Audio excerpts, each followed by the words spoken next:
A very late good evening to all my dear MOS members and the other doctor fraternity and my ophthalmologist friends who have joined today. This is the second in the series of the Financial Literacy Committee of MOS. And we did start with account opening of the DMAT in the initial lecture. We had left out the MFU opening, so we are going to start. We have got stalwarts with you. One is Dr. Arun Samprati, our own in-house consultant and ophthalmologist par excellence. He is in the investment. He is part of the investing coach which started by Dr. Akash Patel. He has got a good training in it. He does trading and investment. And today, first, he is going to speak on how to open an account, MFU account online. We also have a star speaker, a chartered accountant par excellence with us, Arpita Gupta. She is the director of the niveshmitra.com. More about her when we start this thing. I'll be doing a proper introduction. This is just a welcome speech. Now we have our chairman of the Financial Literacy Committee with Dr. Kulin Kothari sir. He is always strong support and is a backbone of this committee. The way he guides us, we go on, and we have decided to see that we train each and every MOS member and other members who are going to join for this series. I wish them all the best. Over to you, sir, Dr. Kulin Kothari sir. Thanks, Ignesh. I will always start every single time by complimenting you for this wonderful concept to start, number one. And the concept is very simple, that all the doctors make reasonably good money, some a little less, some a little more. But at the same time, whatever money we make, whether it is 100 rupees or 200 rupees or 500 rupees, if we really invest in a scientific way, in a proper methodical way, on a long-term basis, we earn the fruits of that. And that is what something most of the doctors, if not all, they lack in their knowledge, in their experience, and to start with, in their inclination. So this series is going to kind of motivate, kind of give a pinprick and induce this thinking conceptually into every doctor's mind. And that is why they should start thinking. And I strongly believe that the investments to start as early as 15, 17, 18, 20 years of age, when you even have a 1,000 rupees salary, 2,000 rupees salary, 5,000 rupees salary, even when you are resident, some amount should be invested. There is a difference technical between saving and investment, which I'm not going to go into the details. I'm not a faculty today, but eventually all the doctors must make reasonable money over a period of 5 years, 10 years, 15 years, 20 years, and especially by the time they retire at 60, 65, 70, even if their mainstream earning stops, they have enough money to live a good life without compromising on the quality of their life.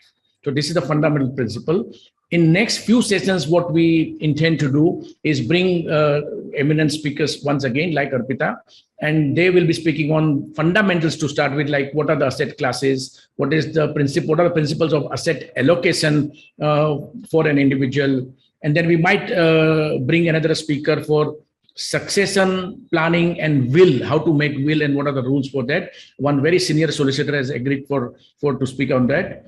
And whatever other topics, in case if all of you want, please give suggestions to our president, Jignesh Daswala, and we will try to accommodate as much as possible. And today, I believe Arpita and our Arun, Dr. Arun, they are going to enlighten us on their subjects. Thank you so much. So nice of you, sir. Dr. Kulin Kothari, sir, as always, you're always there to help me out. And we have, as I just promised, we are going to start with Dr. Arun Samprati, our in-house consultant, who is going to speak, as I said, how to open account online, MFU account online. So over to you, Arun. And thanks for accepting my invite and being part of this great show. Thank you very much, sir. So first of all, I would like to thank MOS and especially Dr. Jignesh sir and Dr. Kulin sir for giving me this opportunity. So today, I think last time we had a very nice lecture from Dr. Nikhil Gokhale about how to open the DMAT account. So today we'll just see about MFU online. So why we need to go for MFU? I think all of us have been very nicely enlightened by Dr. Manoj Kumar Agarwal about the benefits of a direct mutual fund. So for investing through a direct mutual fund, we need to go to certain platforms because the regular brokers don't allow you to buy direct funds. So that's the reason why MFU Online is necessary. So basically, MFU is an association of all the mutual funds in India, and they have initiated this common platform. And it's a single utility window where you can invest in direct mutual funds. Almost about 27 fund houses are participating in this. So the main advantage of MFU Online is you can invest in direct plans. And as Dr. Manoj has given us a very nice idea, you avoid the brokerage and the commissions which the regular brokers get through this regular plans. So there are no charges and commissions, and you can invest in about 25 fund houses, and all the entire portfolio is available on a single place for you to monitor. So what type of transactions are possible in this MFU Online? One is you can purchase funds directly, you can redeem funds, you can switch between funds, and you also have something called the systematic withdrawal plan and the systematic transfer plans. So first of all, in MFU, what we get is something called as a CAN, or a common account number. So first step in investing through MFU Online is to create a Ecan. Ecan is an electronic CAN. And there is also something called the regular CAN, which is a physical CAN. So once this is created, it will map all your holdings with your PAN number. And then you can create separate Ecans for individual as well as the joint accounts as necessary. So CAN number is a unique number, which is a combination depending on the number of investors, whether it is single or joint, the order of holding, and the mode of holding, and the resident status. There are three important things necessary for getting a Ecan number. One is you should be a regular KYC compliant. So this is necessary. Second thing, you should be an existing investor in any of the 27 participating AMCs. And third thing is you need to have your bank account linked to one of these MFU AMCs so that it will be made as a default account for your mutual fund investments. You need to have only two documents. One is your self-attested PAN card copy and a cancelled check of your bank account. In case of a minor, you'll require a proof of date of birth. And one thing to remember is all documents should be less than 500 KB in size. Otherwise, the system will not accept it. So basically, there are two websites. One is called the mfuindia.com and mfuonline.com. See, first website is for opening the account. So first you log into mfuindia.com to open your account, and then use this for the transactions. So this is a page. Once you open mfuindia.com, you'll have this one, and you will have an area called as Open Account Online, or Ecan. So you click on that link, and then it will lead to this page where you have to click here to get a new Ecan. So completely, this is a completely electronic CAN or Ecan.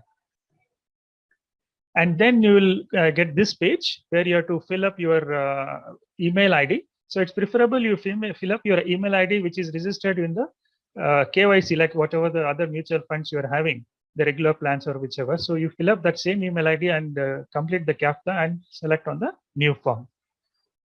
So these are the four things which you need to fill up. One is the CAN criteria. Second is the basic details of the account holders and the bank details and the nominee. So in these four steps, you can complete the registration on MFU Online. So in the first one, the CAN criteria, you will be asked whether it is what type of the tax status, whether it is the resident, individual, NRI, and then the holding status. And then the second step is the basic details of the holder. First is the primary holder, the name, date of birth, PAN, and you will also fill up the annual income or the net worth. One of the two you need to select, only then it will accept. If you select both, it will be difficult. And you have to enter the FACTA details. And then the next step is to fill up the bank details. So please fill up the bank which is already registered with one of the AMCs, so that it will be easier. Otherwise, the system will not accept it. And you can link up to 3 bank accounts in this.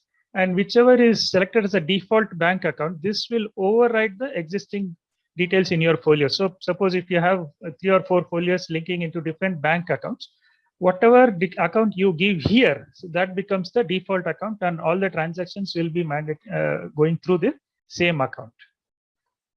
And then it's important to fill up the nominee name. So again, the nominee details, whatever you fill up, will override whatever the other nominee details you have given in the folios when you have invested through other platforms. And once you fill up all the thing and give the submit button, you will be given a provisional Ecan number, and then you will have a link to upload the document. So once you click on this, you will have this add files.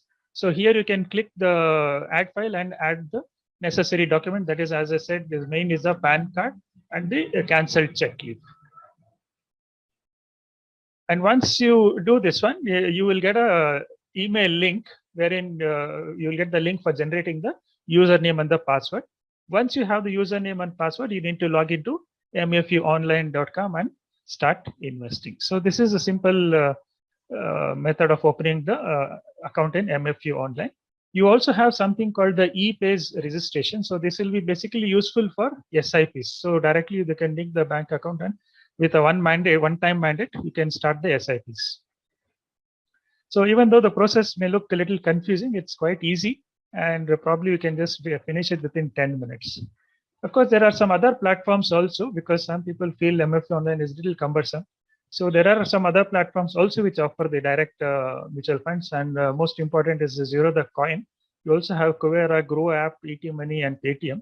The main advantage of Zero the Coin is, like, suppose if you already are trading through the Zero the account, and if you're a FNO player, you can pledge these mutual funds through Zerodha to get the margin for your FNO investments. And the only other thing is, in MFU Offline, the reports are a little difficult to get. So best place to get all the reports of your investments through for all the mutual fund is the CAMS Online. So this is a wonderful website which gives all your transactions, all the statements wherever you have invested, and you can also raise service requests through this website. So CMS Online is a wonderful website for getting all your reports necessary for your auditing purposes. So you can have all these different types of statements, like the portfolio valuation, active statement, single giant. The most important is the transaction details statements.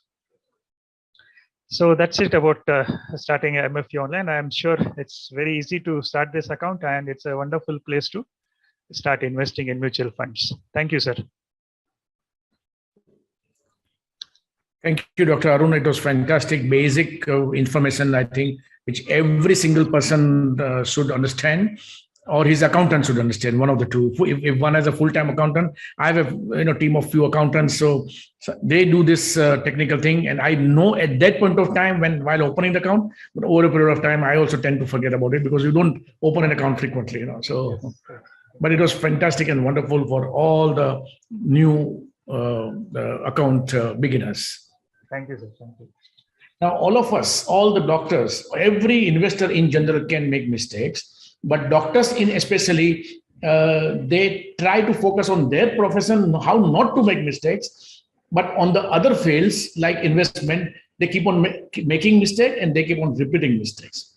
Now, how to prevent that, how to avoid that, and how not to make mistakes for that subject, I think we have a wonderful speaker and experienced teacher, I may say so, with us, Chartered Accountant CA Arpita Gupta. Jignesh can introduce her more if you want, and then I'm looking forward to listen to her.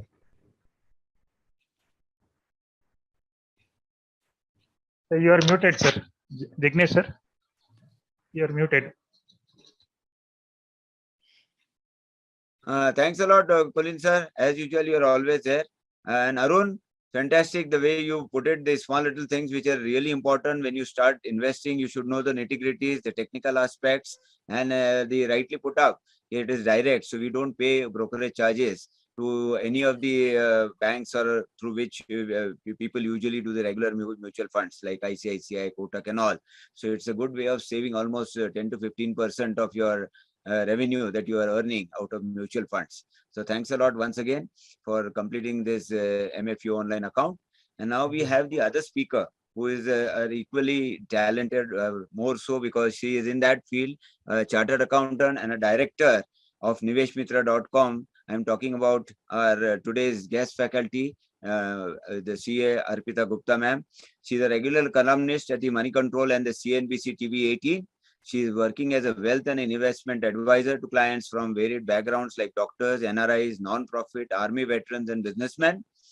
Arpita has been invited to conduct personal finance and investing sessions for the Indian Medical Association, top surgeons, gynecologists, and radiologists of India, IIT, IIM alumni, Indian Army veterans, architects, chartered accountants, and corporates Infosys. So we have a very talented person to guide us, and she's going to tell us about the common mistakes we doctors do. We are very poor in our technical knowledge about the finance. That is why we have started this series, and she is really going to help each one of us what mistakes not to make. So over to you. We welcome you, C. Arpita ma'am, for joining and accepting my invite from the Maharashtra Ophthalmological Society, and I'm sure you are going to guide us the right way. Over to you. Thank you so much, Dr. Jignesh. Thank you so much for the invite and actually such a warm welcome. And thanks a lot to the esteemed panel. I'll just share my screen to begin with. So as mentioned, we're going to talk about common investment mistakes made by doctors. And the reason that we've chosen this topic is, as Sir mentioned, I've been in personal touch with a lot of doctors to take care of their investment needs. And we could understand what are the common mistakes that doctors are doing as a community with their investment decisions, with their money decisions. So, we've tried to do this small workshop to help you educate you all so that, you yourself can take your investment decisions, or if somebody else is taking it on your behalf, so you can at least be informed about what are the do's and don'ts and actually take better decisions. As in the beginning, we also, discussed that what are the risks for doctors. Doctors come into the professional career a little late. The education period is a little long, and hence they start with their professional money earning journey a little late. Definitely very hectic and unpredictable working hours. And because doctors are known high income professions and with lack of time, so doctors are known to have the highest rate of mis-selling of financial products. And this is exactly why we're all here, that we can make more informed decisions with our money. Of course, legal risks, health risks, communicable diseases, stress related, all of these are actually something which are relevant to all of us. Now, as an investment advisor, this is the first question I'm asked: where do I go? Currently, bank FD rates are at an all-time low. It's around 5.5% per annum. And stock markets are at an all-time high, 58, 60,000 around Sensex. So it's an all-time high. Where should I invest my money? We'll start with a little basics. Now, how do you define low return and high return? What do you think is good enough? What is low enough? What is high enough for you? What is that benchmark? So the benchmark is basically inflation. We all know, what is inflation? Inflation is basically the rate at which the cost of goods and services is increasing every year. Now, the government of India periodically releases this inflation figure in India, and they call this CPI. The CPI is 6 to 7% per annum in India, but CPI does not include education inflation. It does not include medical inflation. And these two are basically in double digit. It's almost double. Education inflation is around 10 to 12% per annum. And medical inflation, you all know it better than me, that cost of treatment, cost of medical expenses, everything is rising at 10 to 12% per annum. And again, one more thing that is not included into the CPI figure of 6 to 7% is the lifestyle inflation. So 50 years back, we all just strove for roti kapda makan, basically, clothing, shelter, food. 25 years back, every house started having a refrigerator, a television, a vehicle of its own. And we never thought 20 years back that flight travel would become so common. Apple iPhones worth 80,000, 1 lakh rupees would be so common in, everybody's hands. Even a normal smartphone today costs 25, 30,000 per annum. It is a must have for every adult. Flight travel is so much more common. Computers, laptops, this is basically lifestyle inflation. And this is all not included in the figure of CPI. When you actually include all of these expenses into CPI or into the inflation figure, inflation in India is minimum 7 to 8% per annum. So basically so this is just a figure for all of us, I'm sure. As doctors, inflation is 7 to 8% per annum. What does it even mean? It basically means that if today your monthly expenses are 30,000 rupees per month, after 10 years, to maintain the same standard of living, you're going to have to shell out 60,000 rupees. After 20 years, it's again going to double. So, your cost of expenses, cost of living, and to maintain the same standard of living, to buy the same basket of goods and services, every 10 years, your expenses are going to rise. So this is basically the impact of inflation at 7%. So 1 crore today is basically 26 lakhs after 20 years. And this is the entire reason why we all need to take care of our right investment decisions. Now, coming back again to, benchmark for low return, high return, what is it exactly? So whenever you're actually taking investment decisions, try to benchmark it to inflation and make sure you're benchmarking post-tax returns. You have to check post-tax returns. Any investment that is earning you less than 7 to 8% per annum post-tax is basically falling here. It's negative real return. You're essentially going to lose money to purchasing power. Investments that are yielding you 7 to 8% per annum post-tax is basically when you're not even earning anything. It's basically no profit, no loss, but I'm definitely better than this situation. And this is the area when you're actually making money, when your investments are generating more than 8% per annum post-tax. This is when your money is actually working hard for you. This is when actually you're investing and you're earning money. I won't say all of your money should go into this or go into this bucket, but every money has right buckets. Not all of your money can fall into just one bucket. So try to bucket all your investment decisions. I'll talk about this more in detail. I'm sure a lot of you must be having bank FDs. So let's just actually analyze for all of you, all of bank FD lovers. So currently, if you actually invest 10 lakhs today in a bank FD, and you do it for 10 years at 5% per annum, and I'm sure all of us are under the tax bracket of 20% per annum. So that 10 lakhs in 10 years becomes 15 lakhs. Looks very good, looks very lucrative. It becomes 1.5 times in 10 years. At the same time, if you compare your expenses, just for example, MBBS cost. If a college is costing you MBBS for 10 lakhs today, the same college for the same degree after 10 years is going to cost you 20 lakhs. And this is just assuming an inflation rate of 7%. In fact, in India, inflation rate for education is in fact 8 to 10% per annum minimum. So you can see, if you ask me, bank FD is not a guaranteed income. In fact, it's a guaranteed loss. So I am definitely going to lose 5 lakhs of my purchasing power. After 10 years, I won't be able to buy the same basket of goods and services also, just because my return is much lower than inflation. So I understand we have a lot of affinity towards bank FD.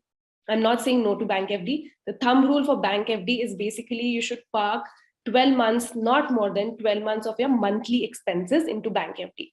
So currently, if your household expenditure is 1 lakh per month, just make sure you don't park more than 12 lakhs into a bank FD.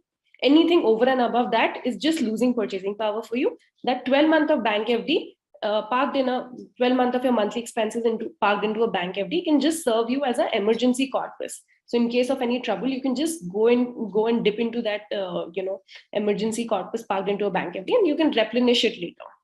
So thumb rule, not more than 12 months of your monthly expenses into bank FD. Okay, how does an average person invest? So many people I speak to, they rely on their bank RMs, agents, and friends. So this is just one tweet by one of a very renowned influencer in finance industry, and he's just tweeted, "Dear bankers who are selling a pension ULIP to a 75-year-old, lying to them about returns and omitting facts that money is locked for life, how do you sleep at night?" And these are the answers given by public sector bank employees. He has written, Rohan Kumar Singh has written, "I was a banker a few months ago, and that too in a public sector bank. There was insane amount of pressure for cross-selling products from upper management. And if you cannot meet the targets, he or she is humiliated in front of all the colleagues." And this girl has actually replied, "This is exactly why I've quit my job when I was placed after MBA.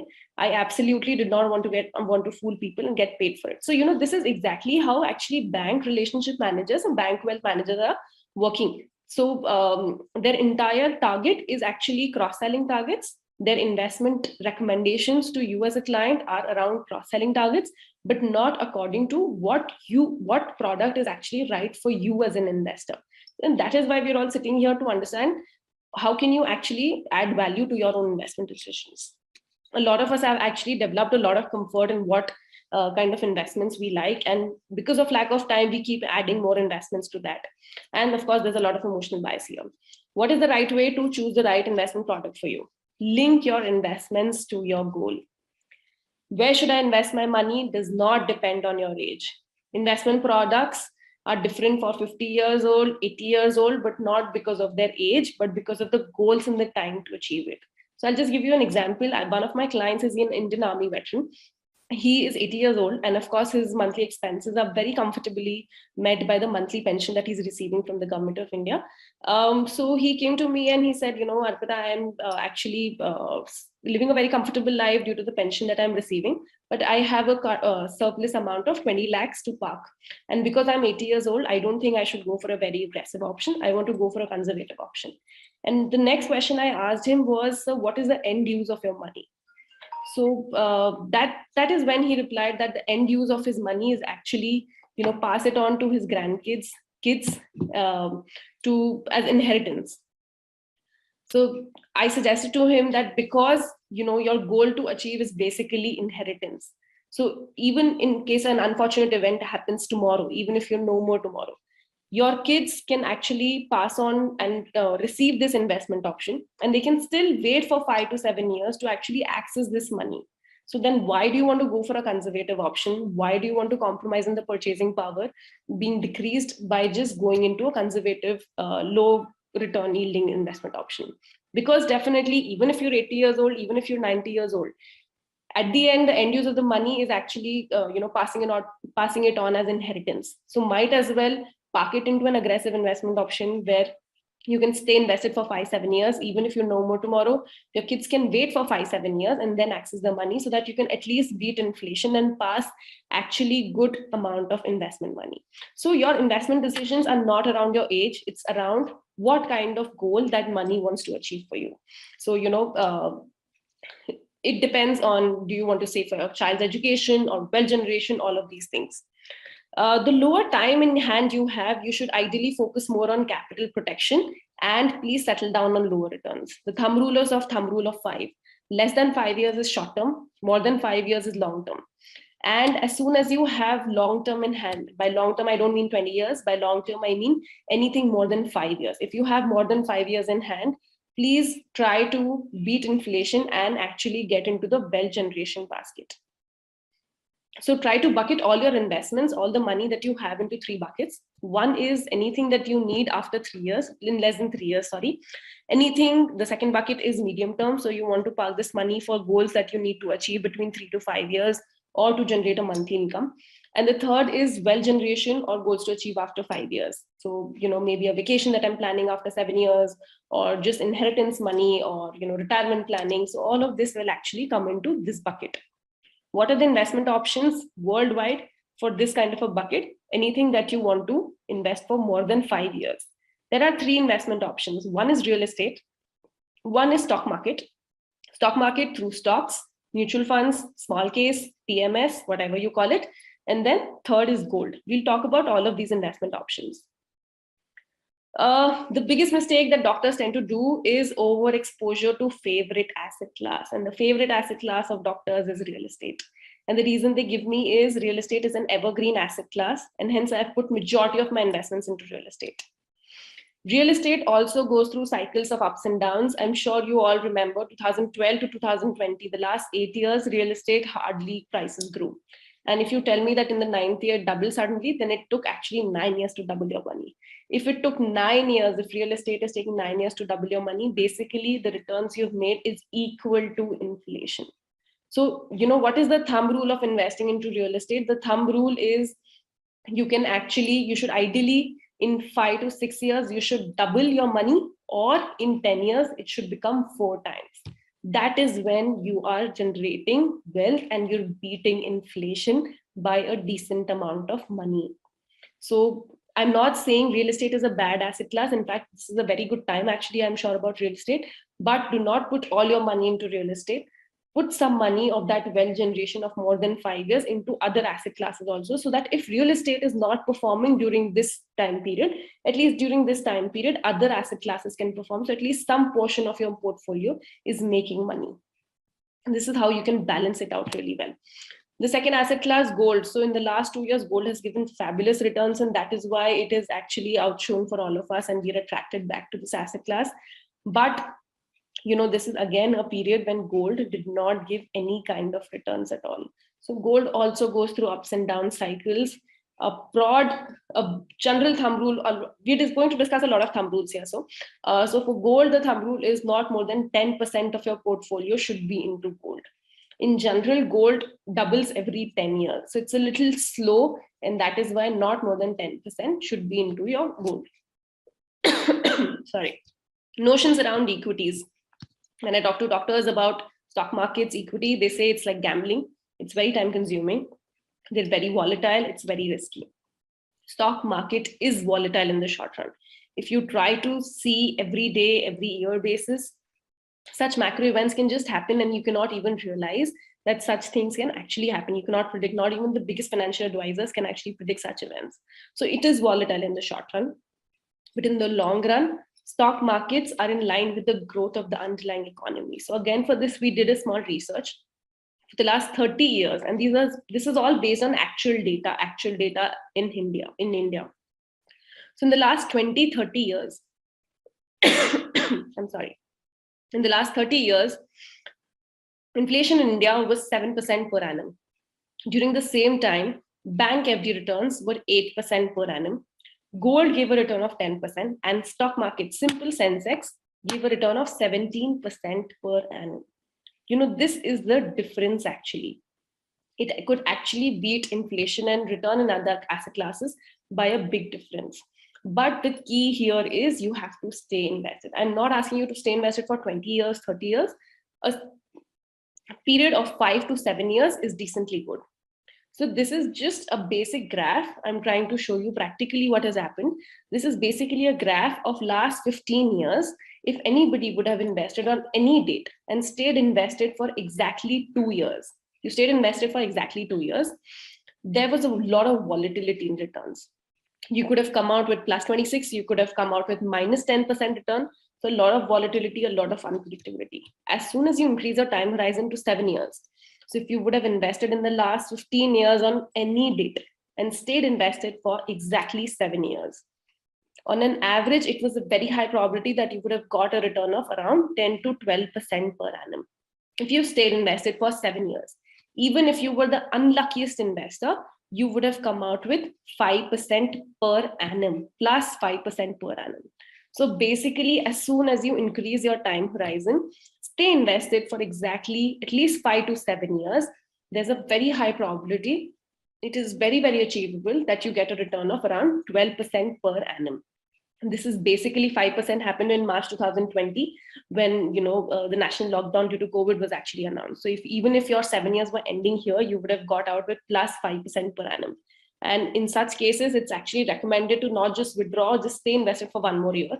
And we all know if somebody would have, 7 years would have ended here, but that guy would have just stayed invested for 1 more year, he would be actually sitting on very good, very high returns.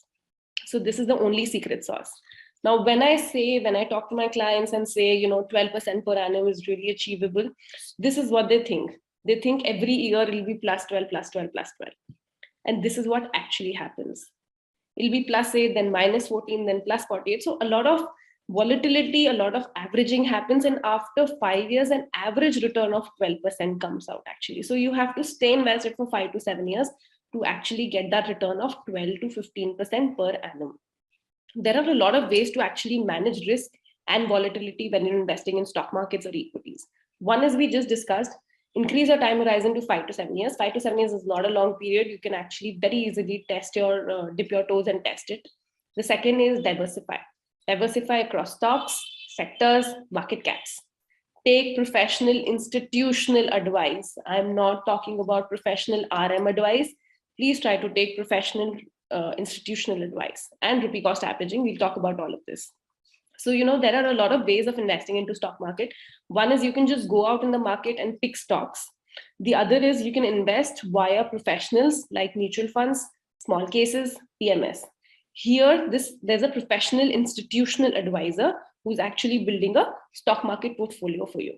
Here, you're actually relying on your research or your local RM research, your local bank RM's research. So the riskiness actually increases here. You can very easily decrease your level of riskiness or decrease the level of risk or volatility in stock markets by investing through professional institutional advice like investing in via equity mutual funds or small cases or PMS. We've all heard those multi-bagger stories, and I've made so much money in stocks.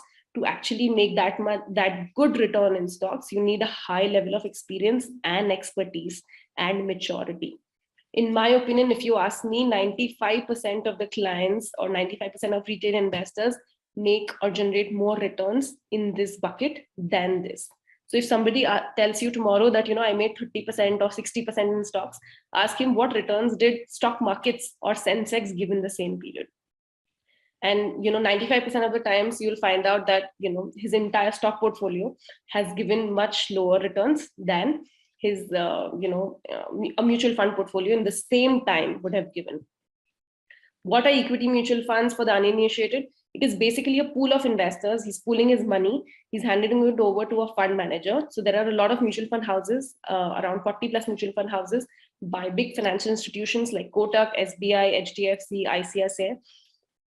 That fund manager invests further into a basket of stocks. So he'll invest into 50, 60 stocks. Whatever return is then generated, it is then delivered back to the investor. So this is how it works. SIP, the second way to actually reduce the risk of investing. SIP is basically reverse of EMI. So a fixed amount is deducted every month from your bank account and it is invested in your chosen mutual funds. It happens automatically, so it is simple and convenient. It incorporates a lot of disciplined approach to your saving. So, automatically that amount is deducted and invested. So you don't end up spending that money. And the biggest rupee cost averaging. You're investing at every level. Every month you're investing at a level in mutual markets. So, even if markets are high, you're investing. Even if your markets are low, you're investing. And actually this lets you average your cost of investment. So if today markets are at 5,500 and you're doing an SIP, monthly SIP of 30,000. If markets are at 5,500 rupees today, you end up buying 5.5 units. In April, if the markets get expensive, you buy less units. And then again, if the markets fall, you buy more units. So you're buying more when the markets are cheap. And a lot of averaging happens. And actually that increases your chances of good returns. CRISIL did this study that in last 15 years, if anybody would have invested into equity mutual funds via an SIP of more than 5 years, you invested via SIP for more than 5 years, the probability of negative returns decreased to 0. So literally 0. So literally no investor actually lost his money if he was investing via SIP for more than 5 years. This is the advantage of investing by SIP. The priority number one for all of you here, so even if you're 30, 40, 60, regardless of your age, I would strongly recommend, please create a passive source of income. What do I mean by that? Create a corpus so that whatever returns that corpus is generating, that can single-handedly take care of your monthly expenses, and you are not dependent on your consultancy fee or your monthly earnings to take care of your household expenses. This is something all of us should create with priority. How can you do that? Create a corpus, and the target should be created within maximum 10 to 15 years. So create a corpus within 10 to 15 years. That corpus can be parked somewhere, and whatever returns that corpus is then generating, it takes care of your household expenses. It creates, trust me, a lot of financial freedom, a lot of power inside you, and you will be able to work much better in a much more efficient way at your work, because there's no mental pressure of actually earning your daily wages. What is the way to do it? Calculate the corpus required. It depends on your monthly expenses. What is your standard of living? So it depends on your annual expenses, inflation, and what is your current age. Because your current age is required because you want to make sure that your corpus that you've created actually outlives you. So even if you survive till 95 years, that corpus can take care of your household expenses till then, also taking care of inflation and monthly expenses. Once you calculate the corpus, a lot of calculators are available, or you can come to us, we can help you for that. But as soon as you calculate the corpus required, you do a back calculation and calculate what is the monthly SIP that you need in equity mutual funds, sufficient to reach the corpus required. So because this goal is 10 to 15 years away, I'm suggesting equity, in decreasing the risk via investing in mutual funds, because it's professional institutional advice. And again, investing via SIP so that not a lot of burden on my pocket, and averaging and other benefits, decreasing risk and volatility. So this is the best way to actually create that corpus. Once you achieve that corpus, just park it into a hybrid mutual fund and start withdrawing your monthly income. Make sure your monthly income should actually be inflation adjusted every year. So I'll just show you an example to actually help you understand that much better. Just a second.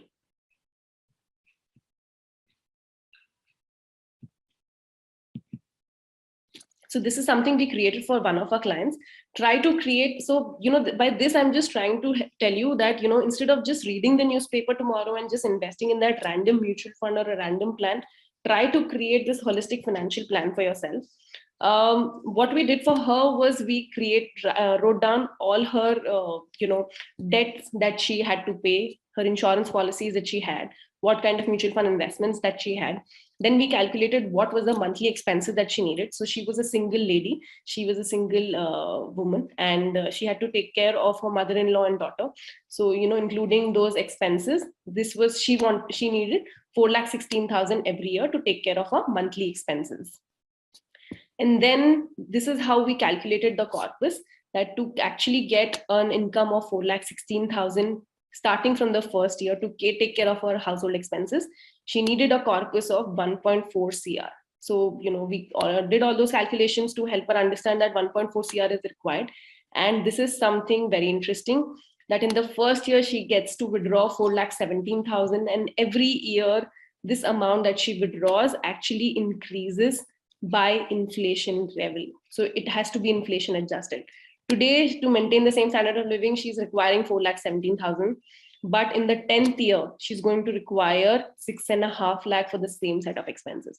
So you need to make sure all of this is actually incorporated really well in the corpus that you calculate.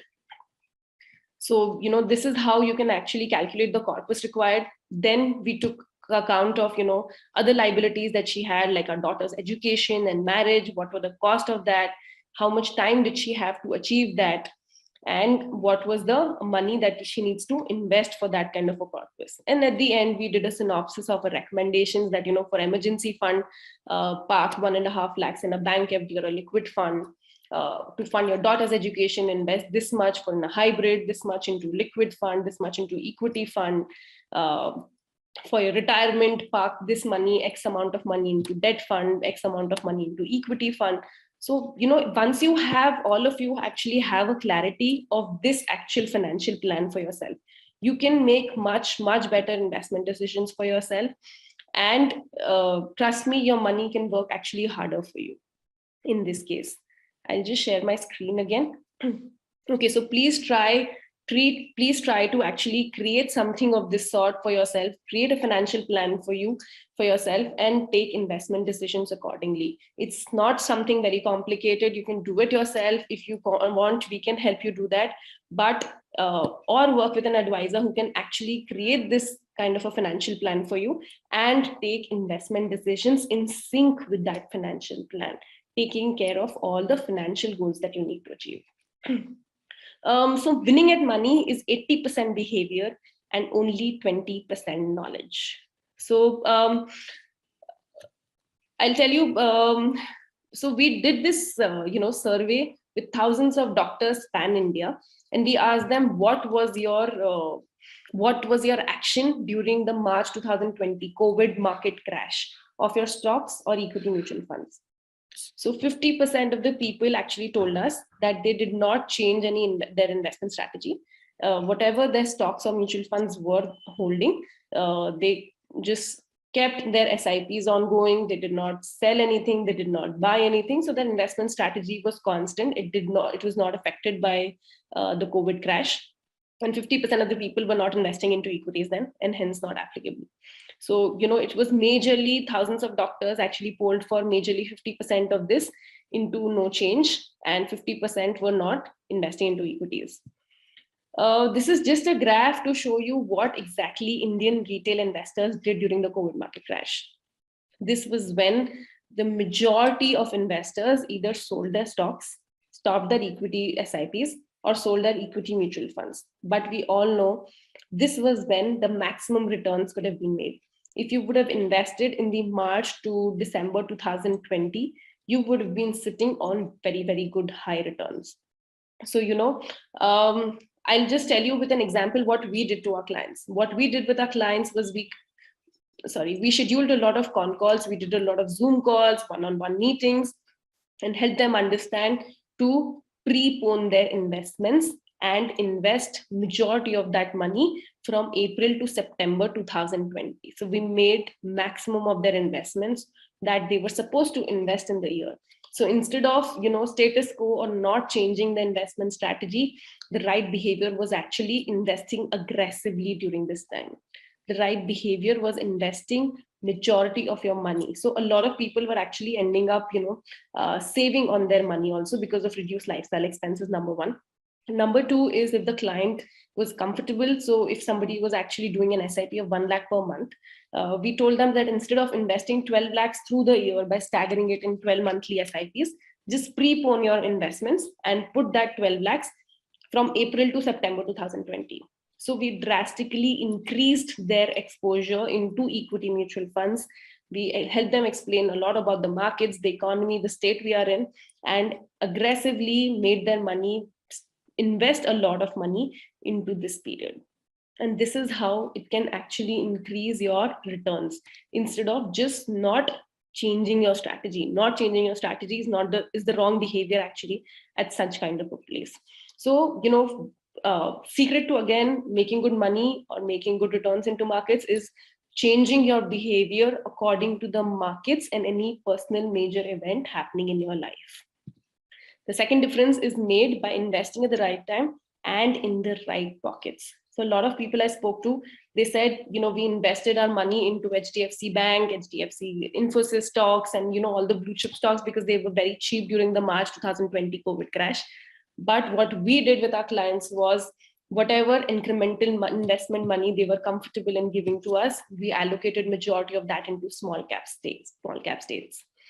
So you can see the difference was double. If you would have invested into blue chip stocks or Nifty or Sensex, the return would have been 30%, but small cap stocks gave a return of 60%. That is almost double.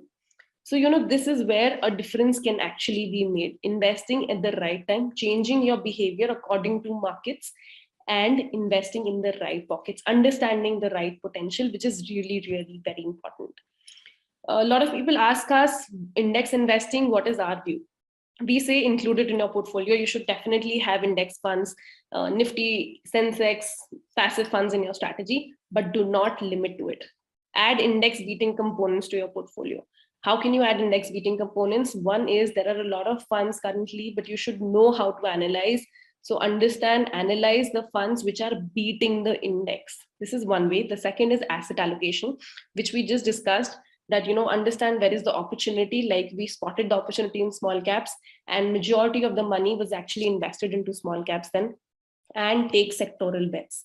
So for example, after the budget, we are very bullish on the capex theme. So try to allocate 10 to 15% of your portfolio into capex theme or the themes that are actually beaten down or have a great potential in the next 3-5 years.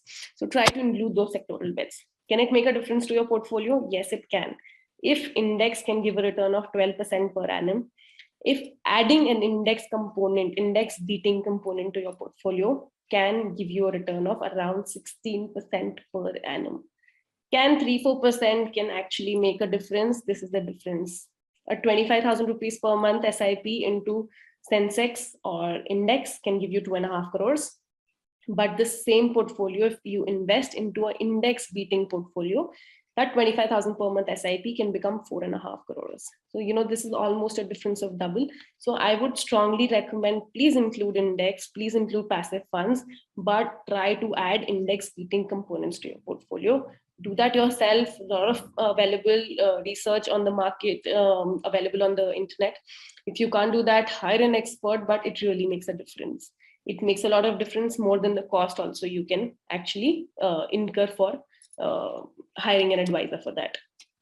Now, for all of you who think markets are expensive, what is the basis around which markets work?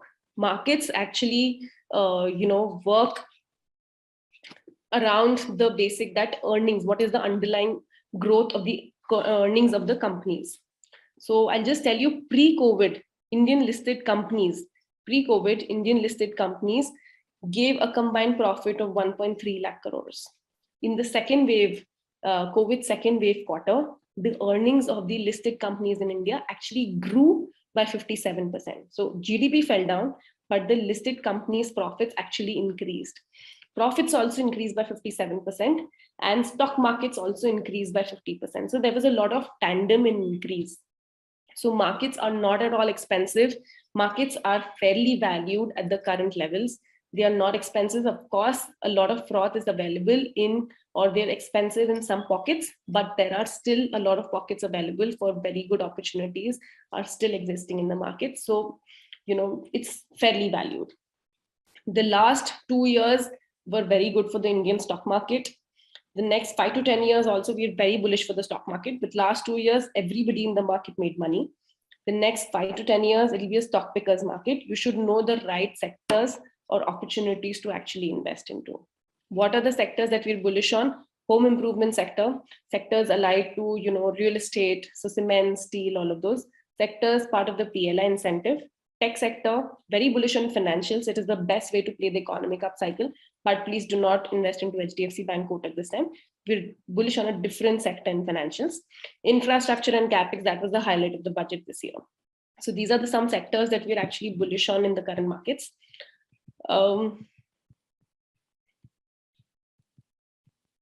Okay, the next mistake and the last mistake for today is not participating in sunrise sectors. Sunrise sectors like electric vehicles, AI, machine learning, they're not available in the Indian listed equity space today. If last year, Indian stock market gave a return of 60%, stocks like Zoom, Apple, Tesla, they give returns as high as 90%, 400%, and these budding sunrise sectors are not available in the Indian listed equity space. So we strongly recommend all of you to please include international stocks, international equities in your portfolio. When you're investing into international equities, the biggest advantage is when INR depreciates, it adds to your returns. So we all know 15 years back, $1 was 40.45. Today it is 70.75. So that depreciation in rupee also adds to your returns. US stock market in dollar terms grew just 4 times, but in Indian rupee terms grew 7 times approximately. So, when rupee is depreciating, actually it benefits when you're investing into US stock market. So this is one advantage. The second advantage is it adds to a lot of stability to your portfolio, because a lot of times when Indian stock markets are not performing, US stock markets are performing. Why? Because the economies are totally unrelated, very different kind of economies. So if one portion of your portfolio is performing, it adds a lot of balance to your portfolio. What are the ways to invest? One is a lot of Indian mutual funds offer international exposure. Or the second way is you can actually, today it is possible to invest into US stocks and ETFs listed on New York Stock Exchange directly via DMAT, just like how you do it in India.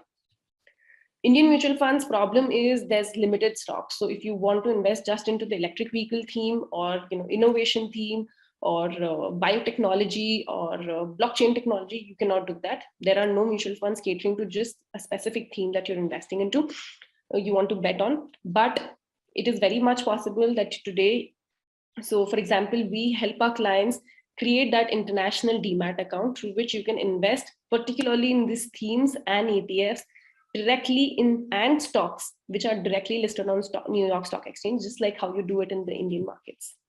Is it even legal to do that? Yes, it is completely legal. RBI has said you can invest up to 1.8 crores every year into the New York Stock Exchange. So you can actually invest in ETFs which are working in the electric vehicle space. For example, there's a ETF in the Global X lithium and battery. So they invest into companies working into the battery space of electric vehicles. iShares, this is a BlackRock ETF by BlackRock, who's a very big investment advisor in worldwide. So they've created an ETF on self-driving EV and tech ETF. The second is innovation, AI, biotechnology, cloud computing. And then, blockchain technology, cryptocurrency. A lot of people ask me, should I invest into Bitcoin? What is your view on cryptocurrency? I would recommend strongly, please invest in these via very nice ETFs, which are available in the US. There are a lot of ETFs available in US, investing around cryptocurrency, companies working into the blockchain technology space, Coinbase, which is actually, the one of the first and the biggest Bitcoin transaction platform listed on the New York Stock Exchange. So instead of that, try to take an informed bet and invest into such companies instead of just investing into cryptocurrency. This will be a more educated bet that you can actually invest into cryptocurrency. How can you do that? You just need a PAN card, Aadhaar card, and cancel check. You don't need to open your new bank account or foreign currency bank account. You can invest from your existing bank account. You can invest into in INR. Your bank will do the foreign currency requirement changes, and you can buy fractional shares. It's that simple. With this, we can actually end today's session. This is a small newsletter, WhatsApp newsletter that we run from our company. It's a small educational initiative that we have actually done. We basically send out a lot of articles and tips, educational material to all our subscribers. It's very simple. You can just save this number 9111006340 into your contacts and send start zero to this contact on WhatsApp. So you'll be automatically added to our WhatsApp newsletter. The frequency is not more than 1 to 2 times a week. And of course, a lot of confidentiality prospects are taken into, and you can unsubscribe anytime you want. So it's something I would strongly recommend you all for, a few free education newsletter articles in your inbox. Just a little about myself. So I am a chartered accountant. I am a director in NiveshMitra.com. So we are a wealth tech company. And I personally have been handling the investment portfolios of a lot of clients from various backgrounds. The main niche that we work with is Indian Army veterans and doctors across India. And I regularly write for CNBC TV18 owned Money Control. Nivesh Mitra is basically, we're a wealth tech company, and we help everybody manage their investments and financial goal planning. We work across all asset classes, from investing in startups, mutual funds, small case, everything. And majority of our clients are not based in Indore. So I think with this, we can end the presentation. If you have any question, I think the moderator can help us take any questions. I'd be more than happy to take any questions. Or if you're not able, we're not able to take your questions, you can reach us on these credentials, and we'll be happy to take any of those questions. Fantastic presentation, Arpita. You have done a fantastic job. In a way, you have tried to clear all the doubts where the doctors are very weak in investment. You have tried to point out their mistakes and how to rectify it, how to go about the investment strategy. It was a very interesting, very innovative, and a very nicely put up presentation in 50 minutes. It was almost a book which was covered by you.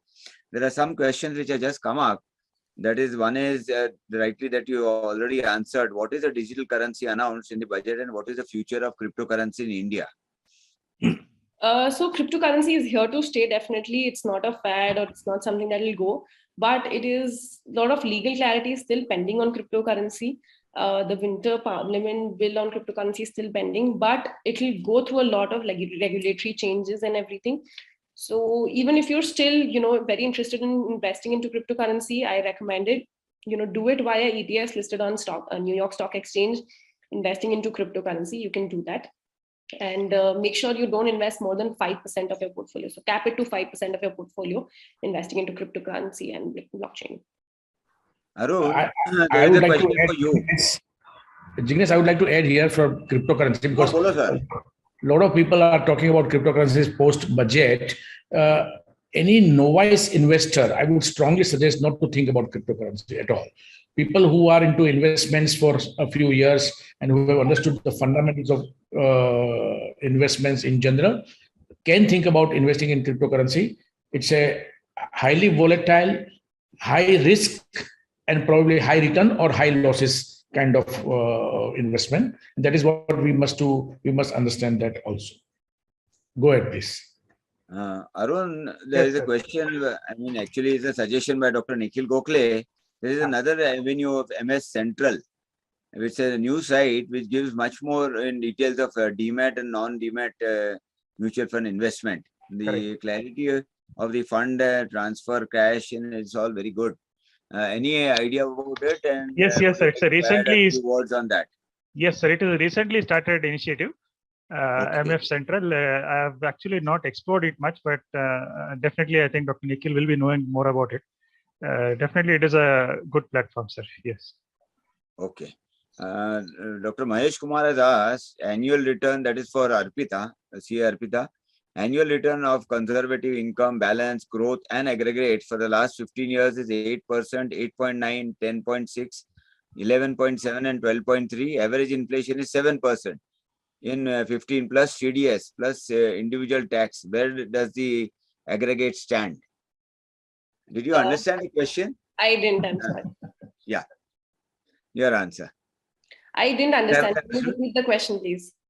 Yeah, as the question by Dr. Mahesh Kumar, the annual return of conservative income, balance, growth, and aggregates for the last 15 years is 8%, 8.9, 10.6, 7, 11.7, and 12.3.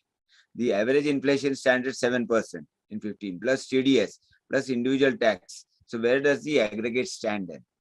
So that is why there is no aggregate and there's no one answer, one number for your question. And that is why we strongly recommend bucket your investments, bucket your money into 3 buckets, and then take investment calls. You cannot invest everything in a conservative product. You cannot invest everything into stock market or real estate. You need to bucket. And that is when this is the maximum efficiency you can create for your money. Absolutely, so nice. Deepak Big Gojwani has said, great info, madam. Can you let us know your personal portfolio grossly? Personal portfolio grossly. Okay, so we've also done bucketing. अरे आप जिसमें डालोगे उसमें सबसे ज्यादा मिलेगा. That is the point. So again, we've also done a lot of bucketing, and as like everybody does, so our wealth generation of more than 5 years is split into real estate and equities. In equities, because we have in-house a lot of expertise and everything, we split between direct stocks, mutual funds, and small cases. Small cases is a very interesting product that has recently been 4-5 years old, but it's a very interesting thing. So we've added a lot of exposure by a small case also. What is your take on Boolean? If you're talking about gold, particularly gold, silver, copper, everything. Gold, silver, and platinum does come in the Boolean market. If I am not wrong. Generally, for commodities like gold, silver, all of these things, I would, I think it's a inflation matching asset class. In the long run, if you observe for 8 to 10 years, it will not give you more than 7 to 8, 9% per annum. Of course, there are periods where the returns are as high as 40-50% also, but then it gets compensated by periods where they're flat for many years. Today's scenario for a doctor, what will be your asset allocation, vis-a-vis real estate, gold, mutual funds, and of course stock market, or anything else you suggest? We're bullish on gold. Currently, not like very bullish, like, it will come 2 times or, anything of that sort. But we generally have an optimistic view on gold. The best way to invest into gold is sovereign gold bonds. When you talk about other asset classes, real estate, it's a very good time to actually be into real estate markets right now. The property prices are at an all-time high and it's just increasing, a lot of capex. So it's a good time to enter into real estate also. Stock markets, a lot of people think it's overvalued, but I've already conveyed it in the presentation. Stock markets are not at all overvalued. We strongly recommend to take your increased exposure into stock markets via whatever works out for you, or through your investment advisor, whatever works out for you. So personally, through mutual funds, small case, stocks, whatever. So it's a good. How do you, sure, very nice. How do you do an asset for a person who approves you, going for the age or a mix and match of their requirements, of what it is, what is his target, what is his requirement, or a mix and match of all this? How do you go about it? I think the person XYZ doctor will come to you and say, Baba, hamara ke liye karke do. So people who want to join your Nivesh Mitra would like to know about this also. So I think you missed the beginning part of my presentation. We basically, our entire focus is not anything at all on advising the products for you. The entire focus is on creating the right financial plan, creating a holistic financial picture for you, and then suggesting the right products for you. So, as sir said, there are a lot of transaction platforms available today. MF Utility, Grow, Zerodha. We are not that. We are not transaction platforms, or we don't help you in operations. Definitely, we do that as an ancillary service. But the main important thing that you need to do is create a holistic financial plan for yourself so that you can make better use of your money, which is the key. How are you different from the PMS, the personal management system, and yours? PMS is a alternative to mutual funds. We are an intermediary who helps you how much to invest into mutual fund, how much into PMS, which mutual fund, which asset allocation, how to beat the index. If you should invest into Mirai or Nippon or index or Sensex, there are a lot of indexes also. We are that. We are advisors basically. How do you charge? What are your charges if somebody joins you? Is it percentage wise or an en bloc is what you charge? If somebody wants to join your this say, how do you advise? So for all the financial products that we deal with, so for example, in mutual funds, we work in regular mutual funds. We don't work in direct mutual funds, and that is how our compensation is taken care of. So the main aspect that we offer is a lot of financial planning aspect and all of those things. We bring a lot of stability to your portfolio, a lot of emotional balancing, and that is just an ancillary service that we give you. So we don't charge anything. We legally not allowed also to charge anything for that kind of thing. This is an ancillary thing that is something that you gain out of when you're investing by us and paying those commissions. Very nice. Regarding the real estate, what do you suggest to go in for the residential type of this thing, or commercial, or shops, or the offices? What is your take, or again a mix and match in that? A person who has got. I am not an expert, to be very honest. Allocation. Sorry, I am not an expert into the real estate market. I am an expert in the financial markets. So you can ask me that. Okay. Fine. Absolutely true and nice answer. What about between gold and silver? What in between gold and silver? What is your preference? Because they say silver is required everywhere. Gold is, of course, mainly for jewelry and this. So, what is your take in between these two? Whether a person should go more for silver or more for gold, or it should be equal, or only silver? If you want to allocate money, it will again comes back to not more than 7 to 8% per annum. So in Boolean, it could be a mix and match of gold, silver, both, or only gold. You can do a mix also, but it doesn't make a lot of difference of investing and thinking gold or silver. It won't make a lot of difference to your portfolio returns. Rather, I would say spend your energy more into the wealth generation basket, where you can actually generate either 12% or 16%. That is going to make more returns or more difference. So gold or silver or both, it won't make a lot of difference in your portfolio, trust me. Not more than 1 to 2% difference. Very nice answers and very valuable inputs. Colin Kothari, sir, your question, you wanted to ask something. Yeah. I have one or maybe two questions. Do you suggest or do you get involved into unusual investment like art and allied things like that? Yes, and something that is very interesting thing that we've added is startup angel investing. So we've all read those stories that this startup has actually become a unicorn. Bharat Pay has become 80x for its investors. So we have actually added startup angel investing to our portfolio, and through that you can actually invest in deals alongside top VCs of India. So our specialty is based. I'm not talking about startups. I'm talking about art. We don't deal in art. You don't deal in art. No. Okay. And art and gold, this thing, correct? Yeah. We don't deal in art, collectibles. We don't deal in that. Okay, because that also is one of the good investments after certain level of HNI. It is, yes. And regarding your organization, how much is it a team of people or? So we're a team of people. We have a research team, in-house research team separately. So yes, we're a team. So how many people? So you said you are not expert on real estate. So there will be an expert on real estate in your team also? No. And when I say I'm not an expert, I'm referring to my company. We are a company which is an expert into financial instruments through listed equity space, unlisted equity space, and equity, Indian, international, and then bonds, debentures. Great, thanks. Good. So nice. I think any more questions? I'll just see. 1 sec. Just give me a minute because I told them to put it on my WhatsApp. Yeah. In fact, we have come to the conclusion of the whole webinar. I'm sure everybody must have definitely benefited. We are running a series. This was the second in series, and we are lucky to have CA Arpita to give us a very good insight into the mistakes which are made by doctors, pearls of wisdom by Dr. Kulin Kothari, and of course, on account opening of MFU Online and the benefits of direct mutual fund investment by Dr. Arun Samprati.